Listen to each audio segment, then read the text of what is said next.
It is a very unique opportunity, I think, for me to meet you again in Bombay when you are all leaving this country,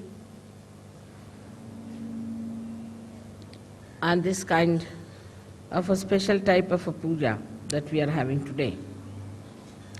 This is the puja done to the sun and is called as Makar Sankranti. Makar is the tropic of Capricorn. Capricorn is Makar. So now the sun is moving from the tropic of Capricorn towards the tropic of Cancer.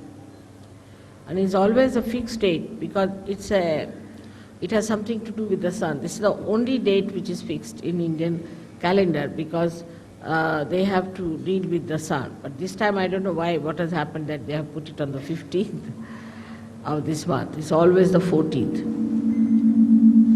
Now, today they are changing. I would say that the seasons are going to be changed. We've got 6 months when this sun moves towards the southern hemisphere and makes it warm. And when it comes to the northern hemisphere from tomorrow. So today is the last day, which we say that is the day which is the coldest day, according to Indian understanding. After this, the heat will start growing, and we can do anything that is auspicious, any auspicious things can be done after this puja is over during the summertime. Though it's very hot in summer, still people want the sun to rule us and to give us warmth because of him only all the fields and all the vegetables, all the fruits, everything grows.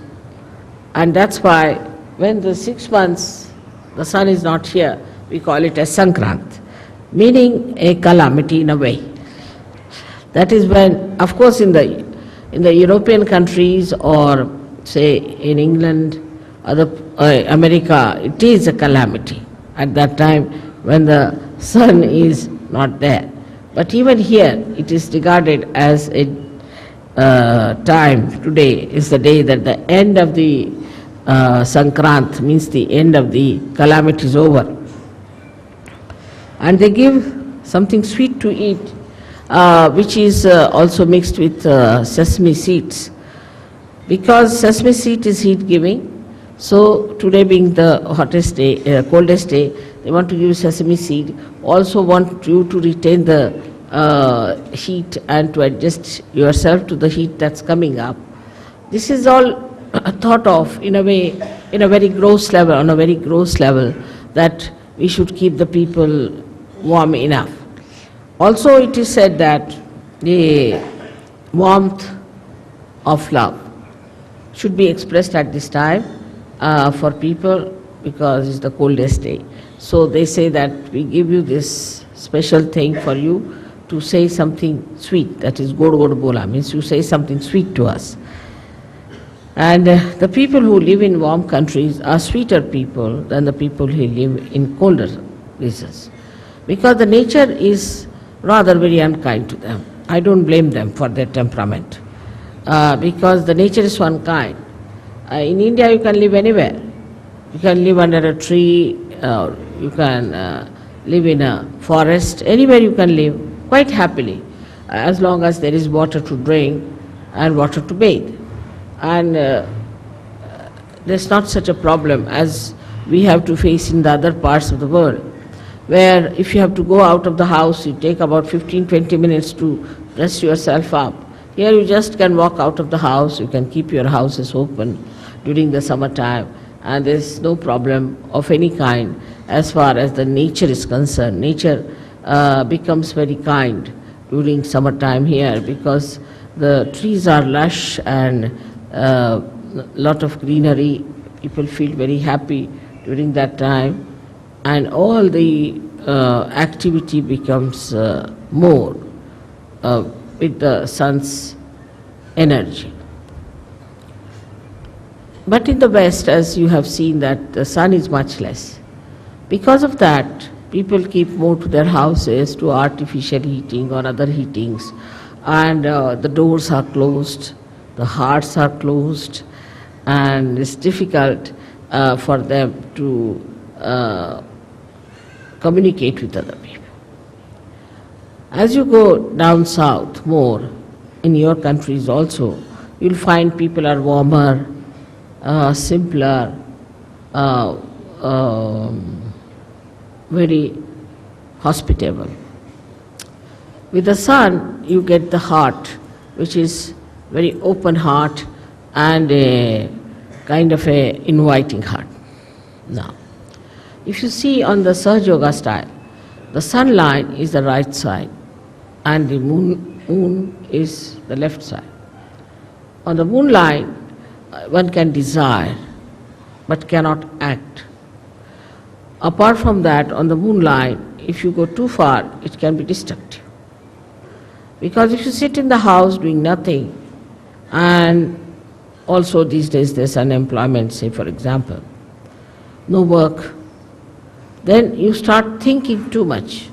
And this thinking is just a desire, energy working out, no action. And without the action, this energy can become very destructive. That is why we find that people, they say that empty mind or is the devil's workshop. Where people do not act, when the action doesn't take place, then it can be quite destructive. लावून द्या पंखा थोडासा आणखी वाढवून द्या हां आणखीन वाढवून द्या हा वाढवा थोडासा वाढवून द्या बस हां. So the whole situation is different in a country which is warm and a country which is not warm. But in a country where it is very warm also, like Africa, there are complications due to too much of heat. Like we have the topic of, the equator passing through, and it heats up that area so much that it becomes full of jungles, very high trees and tall trees, and the whole place is covered with foliage so much that there's no possibility for any sunshine to penetrate through. And it's quite dark, it's full of darkness. So that extreme also comes in the same category as the extreme of the cold season. Now such people live there, and they naturally, because the sun is less, so they do not grow much, and they can be primitive people, and they can be quite aggressive, like they learn things from the animals, and they could be quite aggressive. So the balance has to be struck, and the balance is that we should desire and act. But the trouble is, in human atmosphere, there is a division of labor, I think. That one part of the country is thinking, another part of the country is acting. Under these circumstances, nothing will work out. So, a balance has to be struck where you have the Sushumna working out. Now the Sushumna Nadi is the one where one would say is the equator. Is not equator, but is the axis of the Mother Earth. The axis of the Mother Earth is the Sushumna, and that has to act. And when it comes to that axis, it is the one that balances. Actually, there is nothing like a big pole inside the Mother Earth, which we can call it as an axis. There's nothing that is material inside the Mother Earth. that we can call it as an axis, but it's the energy force which acts in such a manner that the earth moves with such tremendous speed. When the cosmos is all spread out so much, it not only moves, but it creates day and night for us, so that daytime we can work and nighttime we can sleep, to give us a balance. Only also it moves in such a manner around the sun that half of the countries get the sun during the summertime and half of them get it during the winter time. That's the axis that acts and works out everything. Apart from that, this axis keeps all the distances necessary from other planets and other moving bodies in the cosmos. This axis is the intelligence of the Mother Earth. It is not only the intelligence, but it is the fragrance, and apart from it is the Sushumna Nadi, we can say, of the Mother Earth. Now, through this axis only, all these swayambhus and all these great happenings of earthquakes and all that takes place. This axis is the one which moves. It's an energy. We can call it axis as the energy. Moves the lava into different directions and pierces through different areas to create earthquakes and also to have ज्वालामुखी लगा English में volcanoes. And all these things happen because the axis has sense what is to be done. This axis is the one that loves us. Because of this axis, we have seasons. The seasons are created beautifully to give us different varieties of food and varieties of things. The heat of the Mother Earth, if it is lost, then we'll have nothing on this earth. It will be all frozen and there will be all snow and we'll have no food, nothing, and it will be like moon living here. Now it is being specially created. First, the Mother Earth, when it was created through the heat of the sun. So we can say that the sun is the father of the Mother Earth. Then she was brought very close to the moon. So it cooled down, absolutely it cooled down, it was all snow. Then it was brought closer to the sun and moved at a point where life could start working. And that's how the whole thing was organized beautifully to make life grow in that area. Then when the life started growing, gradually we know that how the carbon was formed. Now the carbon is formed by the same axis because there's heat in the axis, the energy of heat that converts the plants into carbon. Now this carbon is later on forms the basis for, you can say, for the production of carbohydrates, you can say, or all organic matter. But to create life, we had to have another help, is the nitrogen. And this nitrogen was also, you'll be surprised to know, that was created by the same axis, by its movement. And when it created this nitrogen, the nitrogen gave us the amino acids. And when the amino acids were created within us, then we started our lives from amoeba and all that.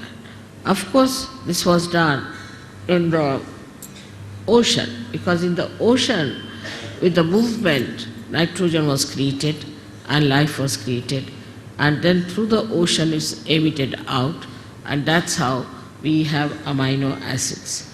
With the amino acids, the formation of amino acids gave us the combinations and permutations, different lives, So in the whole evolutionary process, the Mother Earth has played a very big part through her axis. In the same way, in human beings, the axis is the most important. That's the main principle of life we have got, is our axis.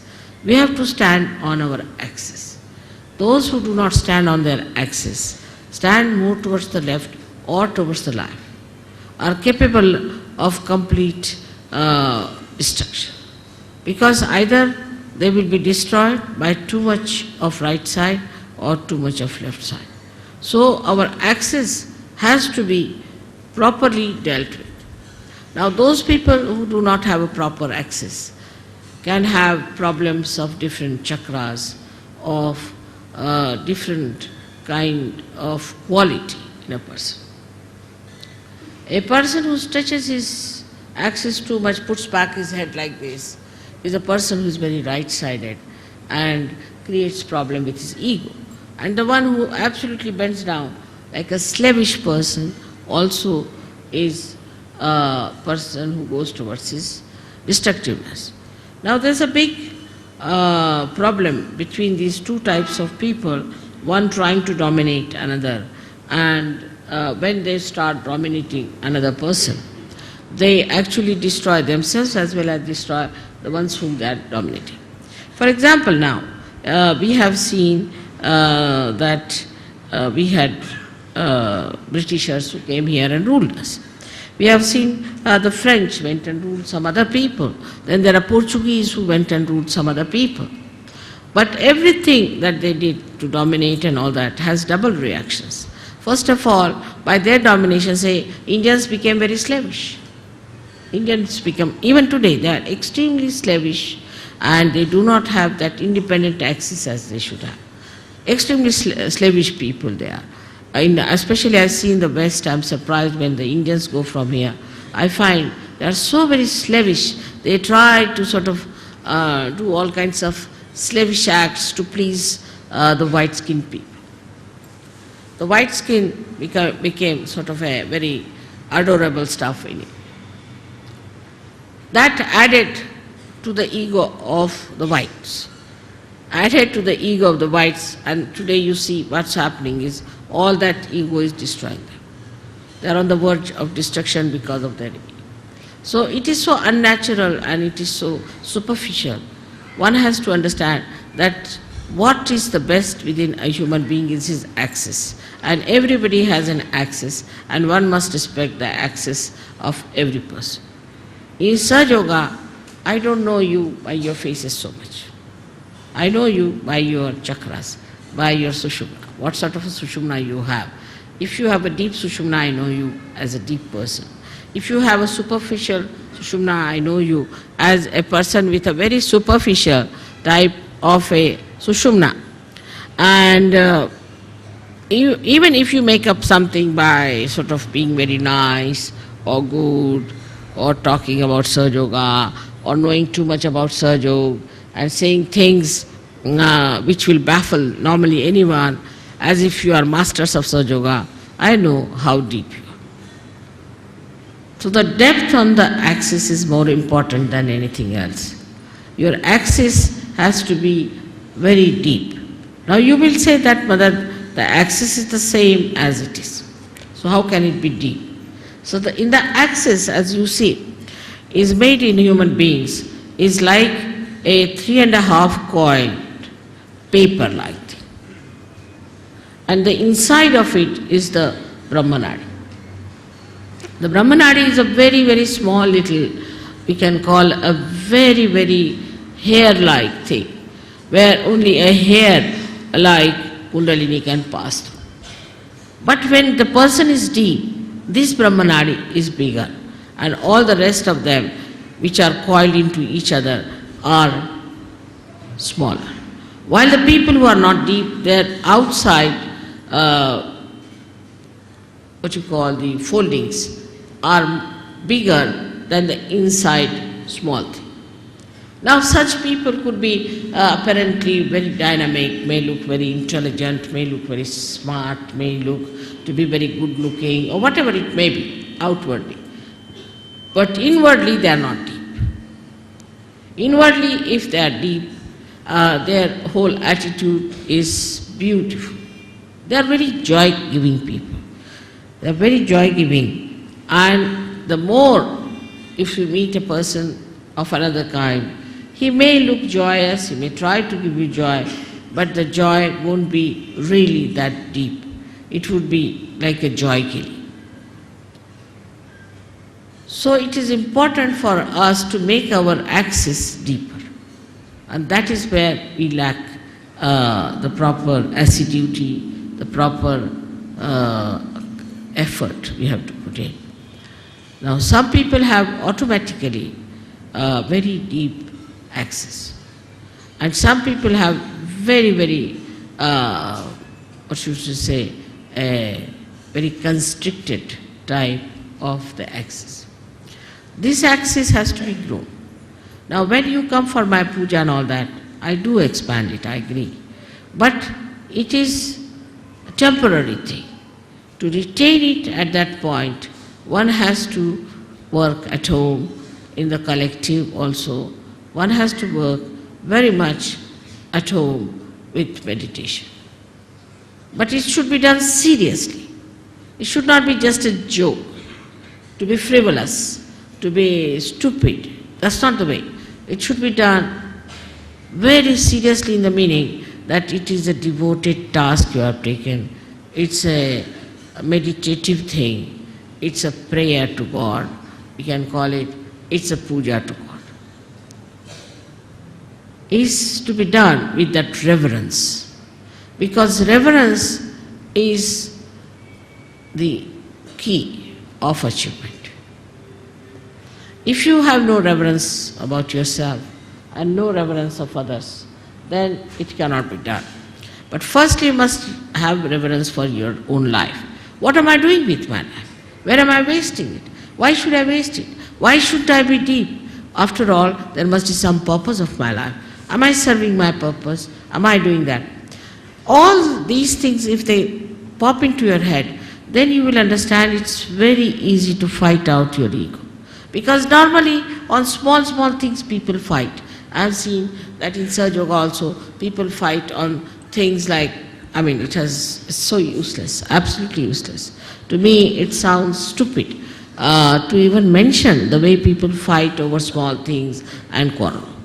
But a deep person, even if he doesn't speak much, even if he doesn't show off much, even if he doesn't sit in the front line, he expresses himself through his depth, because I can work out better through that. So to develop this, one must meditate. Important thing is to meditate. Every day, every day, every day. You may not eat your food one day, you may not sleep one day, you may not go to your office one day, you may not do anything that you are doing every day, but you must meditate every day. That's an important point to develop the central constricted part into a bigger area.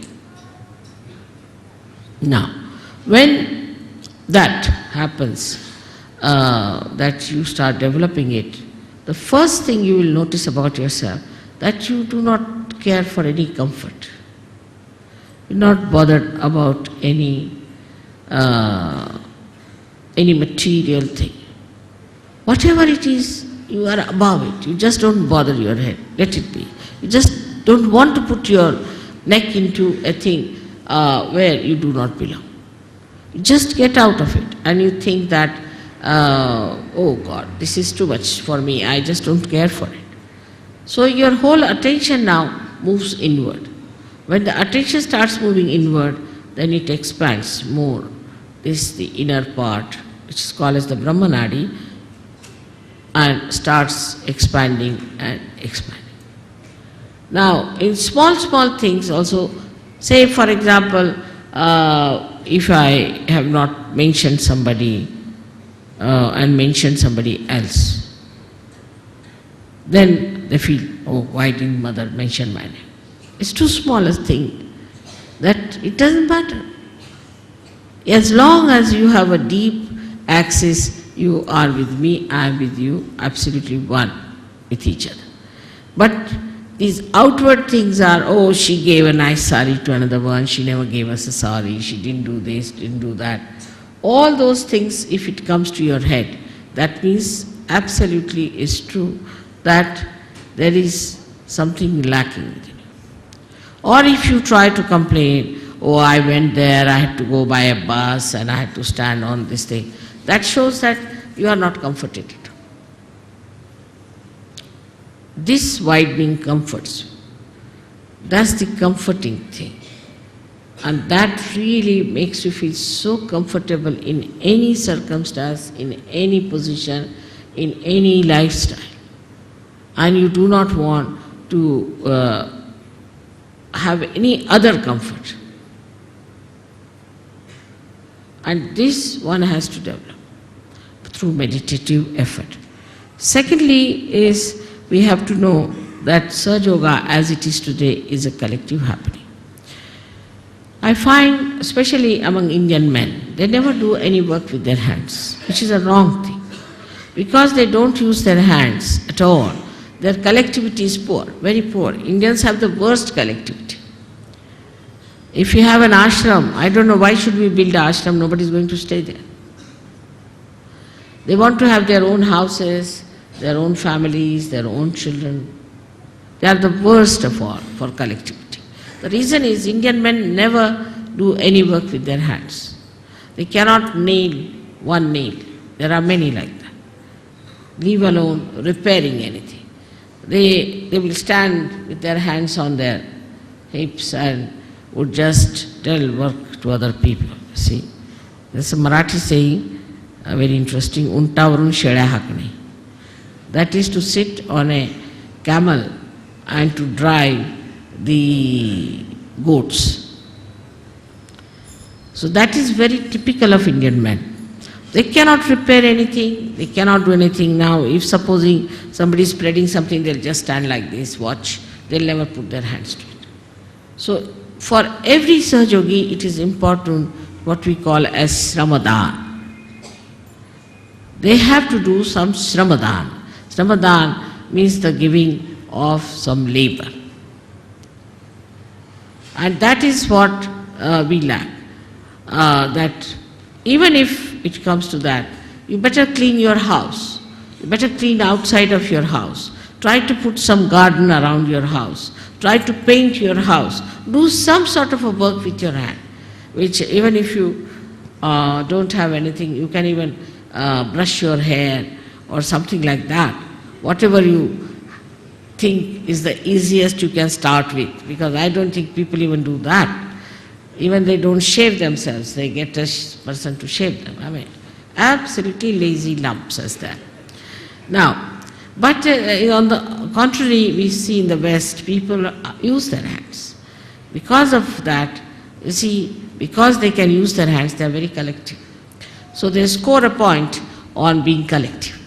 While the Indians score a point because they are Indians and they have a heritage and they know what is Kundalini, they know about Ganesha, they know everything.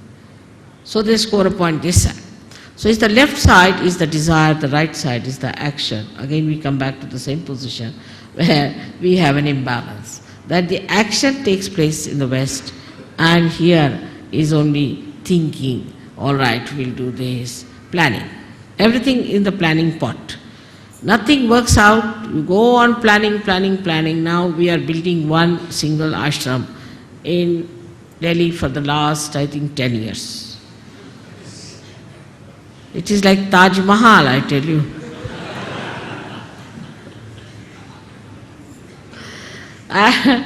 It's so difficult, you see, to understand why they have taken so much time, and it's not a very big place, nothing. But it is not only the Sahajogis, but other factors also. Because everybody is like that. Everything is postponed. Everything is to be done tomorrow. We'll do tomorrow. Then one person will come, another person won't come.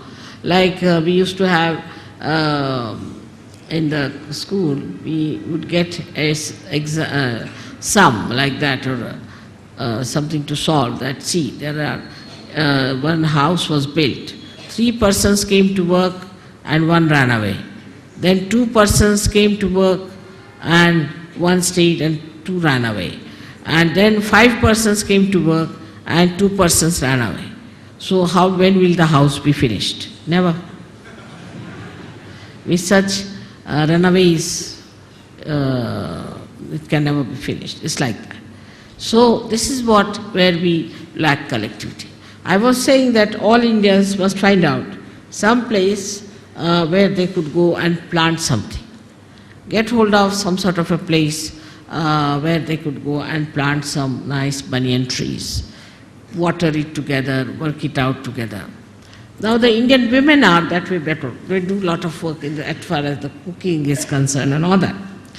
But the other part is missing. The other part is intelligence. The other part is to think. Now, if all the time what they are thinking, oh, my husband likes this, I must cook this for him. And now, if the husband has to have, say, a lemon with his food, now there's no lemon in the house, this woman would run up and down all over the place to get the lemon for the husband, but otherwise he will not eat the food. Doesn't matter, once in a while if he doesn't eat, it's all right. But the women will try, because you see, they must keep they understand one thing, that you must keep their palate all right, then they are quite sensible in India. Because here, they are real tigers, all the husbands are like tigers. So you have to keep them feeding, otherwise you see, God knows when the tiger will jump on you. The other way around, in England or America I have seen, the husbands are just like goats and the women are like tigers.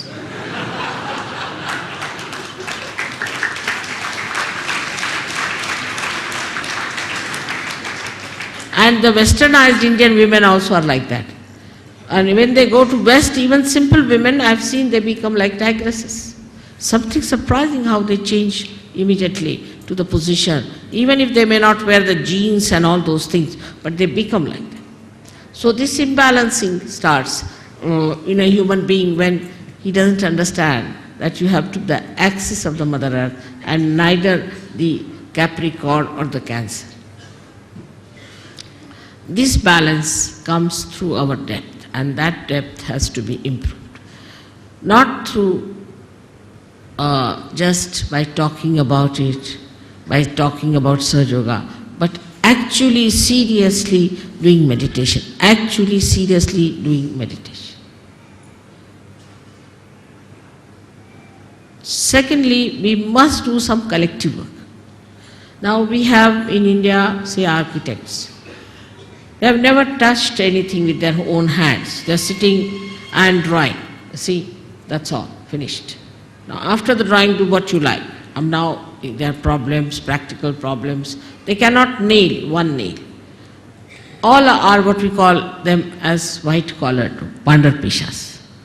Absolutely useless for any handwork. They cannot do any handwork whatsoever. Even if they have to lift, say, one of these chairs and stretch them, they cannot do it normally. So, under these circumstances, one has to understand that we come from a society which is absolutely ruinous as far as collectivity is concerned. So let us be collective. Let us try to do something collective. But the collectivity is so poor in India, so poor, that even they do not treat their wives nicely. They will not talk to their wife nicely, to their children nicely. To them it is absolutely adharmic to be kind to their wives. Now the other side is that the Western people care so much for collectivity that whatever it is they try to compromise and try to keep the family life all right. So it's the true extremes as we have. Despite that, somehow, thanks to the wisdom of Indian women, the family life is going strong. But if you see such women, such men in England, I can tell you nobody will stand the nonsense that Indian men do to their women here. Absolutely. It cannot be forgiven the way they behave. So the balance between the women and men, what is the axis is the home. Home is the axis. In the home, what sort of talks you have? What do you think about? What is your problem? Where is your attention? What do you discuss? That's very important to see. In that you will find out what is going on in the family. Say you are talking ill of each other. If you are telling your child against your husband, husband is telling the wife against, telling the children about against the husband, like that. If it is going on like that, then what happens? That there cannot be the axis which is all right. The axis is love. Axis is love, but not exploitation nor spoiling. Is love. In country like ours, see what is the axis we have? The axis of our country is Adhyatma. We have to now get over this hankering after money, development, this, that. First take to Adhyatma. If people get realization before they are developed, there won't be the problem of creating another America here. We don't have to become communist. We don't have to do anything like that, because communists are just the same as Americans. There's no difference at all in temperament. If American is allowed to stay in Russia, he'll behave the same way as a Russian behaves. And if a Russian is sent to America, he'll behave the same way as the Americans behave. There's no change at all. Now, if the axis of Adhyatma in any country where a person achieves his spiritual ascent becomes the most important thing and is achieved, then any amount of development, any amount of all these things cannot destroy that country, cannot create wars. There will be peace everywhere, there will be enjoyment everywhere. So on this day of Makar Sankranti, let us say now the Sankranti is over and we have to look forward to the new age of a new new moon blessing us, and the great sun coming over to give us all the energy we need to celebrate the advent of the golden age of Saju. May God bless you.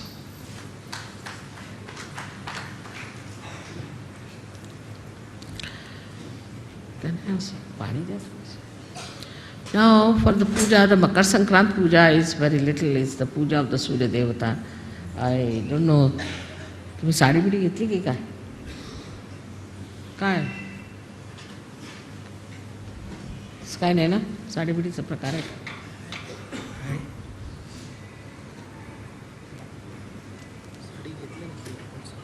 लाल वाली ती कुठे?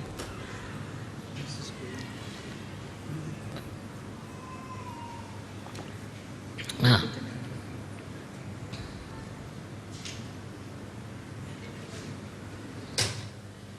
आता आज काय करणार मग?